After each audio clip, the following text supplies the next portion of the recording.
Central Vista क्षेत्र में नए संसद भवन परिसर के उद्घाटन ने भारतीय राजनीति की उभरती हुई गतिशीलता पर प्रकाश डाला है।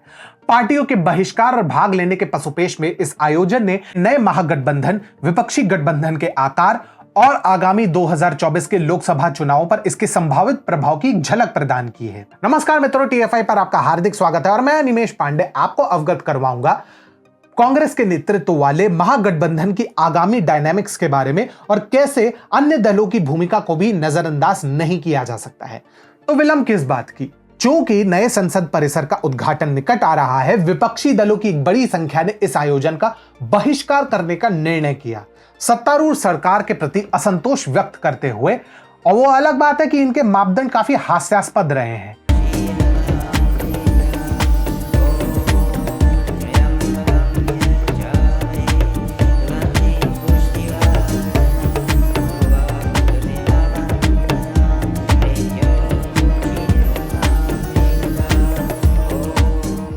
हालांकि इस विरोध के बीच कुछ राजनीतिक दल संभावित पार्टी स्पॉइलर के रूप में उभरे, जो समारोह में भाग लेकर विपक्ष के एकीकृत रुख को चुनौती दे सकते हैं। ऐसा कैसे? एक तरफ कांग्रेस समर्थित यूपीए गुट है, जो उद्घाटन के बहिष्कार के उनके आह्वान में स्पष्ट है। संभवतः उन्हें अपनी बात मनवाने के लिए जंतर मंतर वाले पहलवानों जैसे बेहतर उम्मीदवार जो मिले हैं। वहीं दूसरी ओर राष्ट्रवादी कांग्रेस पार्टी, अखिल भारतीय अन्ना द्रविड़ मुन्नेत्र कड़गम और तेलुगु देशम पार्टी ने इस मामले पर ना तो यूपीए और ना ही एनडीए का समर्थन करते हुए अलग रहने का निर्णय किया। फिर Biju Janata Dal, YSR Congress party, Bahujan Samaj party और शिरोमणि अकाली दल जैसे दल भी थे, जिन्होंने खुले तौर पर उद्घाटन में भाग लेने के अपने निर्णय की घोषणा की, जिसमें शीघ्र ही टीडीपी भी सम्मिलित हो गया। विपक्ष के बीच ये विभाजन गैर एनडीए खेमे के बीच अंतर्निहित दरारों और भिन्न राजनीतिक रणनीतियों को उजागर करता है। और अभी भी सुनने में आ रहा है कि जेडीएस भी नए संसद परिसर के उद्घाटन में भाग लेगी। संसद के उद्घाटन में उपस्थिति के विषय ने कांग्रेस के नेतृत्व वाले यूपीए गुट और गुट निरपेक्ष दलों के बीच स्पष्ट अंतर को सामने ला दिया है। आंकड़ों में इस समय यूपीए गुट, जिसमें कांग्रेस और उसके सहयोगी शामिल हैं, वर्तमान में 108 सीटों के करीब है, जबकि गैर गठबंधन पार्टियां जो यूपीए या एनडीए का समर्थन नहीं कर रही है, सामूहिक रूप से लगभग 60 सीटों पर दावा करती है। ऐसे गुट निरपेक्ष दलों की उपस्थिति भारतीय जनता पार्टी के लिए अपनी स्थिति मजबूत करने का एक रोचक अवसर प्रदान करती है।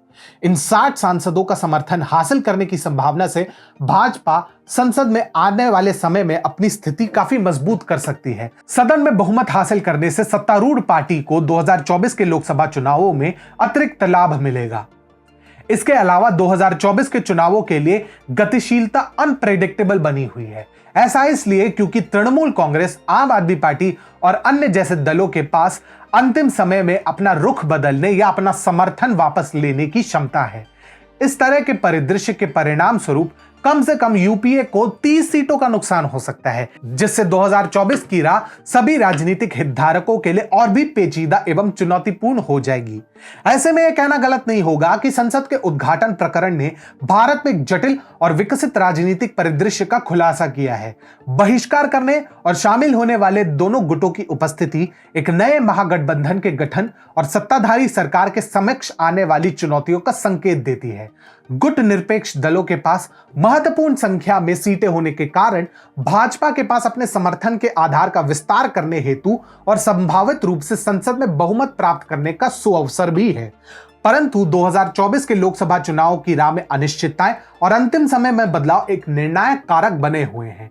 जैसे जैसे राजनीतिक शतरंज की बिसात विकसित होती जा रही है, केवल समय ही बताएगा कि विभिन्न गुट और गठबंधन भारतीय राजनीति के भविष्य को कैसा आकार देंगे।